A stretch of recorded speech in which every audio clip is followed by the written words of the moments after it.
اس لیے ہم اکثر کہتے ہیں کہ لوگ مجھے پوچھتے ہیں کہ جی وہ صحیح مسلم میں حدیث ہے 240 انٹرنیشنل نمبر کے مطابق علی سے محبت نہیں رکھے گا مگر مؤمن، علی سے بغض نہیں رکھے گا مگر منافق. تو وہ کہتے ہیں جن جن لوگوں نے حضرت علی سے جنگیں کی ہیں تو آپ ان کو منافق کیوں نہیں کہتے؟ ان کو بھی میں کہتا ہوں کہ ان سے جو کچھ مس ہینڈل ہوا وہ دنیا کی محبت میں ہوا.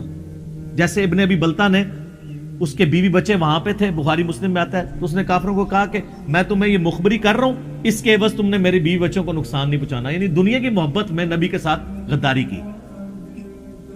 یہاں بھی سیدنا علی کے ساتھ جن لوگوں نے کیا دنیا کی محبت میں کیا، اس لیے ہم ان کو منافق نہیں کہتے دنیاوی فتوے میں. باقی ان کا معاملہ اللہ کے سپرد، اللہ ان کے ساتھ جو کچھ کرے. دنیا میں ہم یہی کہیں گے کہ دنیا کی محبت کا غلبہ تھا. جو بخاری مسلم دونوں میں حدیث ہے، آپ اپنی وفات سے 1 مہینہ پہلے غزوہ احد کے شہداء پہ دوبارہ نماز جنازہ پڑھی اور وہاں پہ قبرستان میں خطبہ دیا. عقبہ ابن عامر کہتے ہیں میں نے آخری دفعہ رسول اللہ کو ممبر پہ اسی وقت دیکھا ہے صلی اللہ علیہ وآلہ وسلم. آپ نے فرمایا دیکھو میں تمہارا پیش رو ہوں، میں اپنے حوض کوثر کو اس وقت بھی دیکھ رہا ہوں. اللہ نے دکھا دیا میرا اس وقت ممبر حوض کوثر پہ لگا ہے.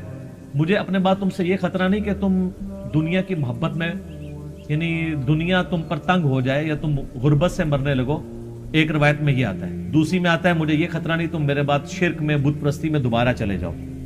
یعنی اللہ نے گارنٹی دی تھی کہ آپ کے صحابہ کم از کم یہاں پہ عرب میں دوبارہ بت پرستی کا غلبہ مستقبل قریب میں تو نہیں ہوگا. باقی تو بخاری مسلم میں حدیث ہے کہ قرب قیامت میں دوبارہ بت پرستی آ جائے گی، وہ علیحدہ بات ہے.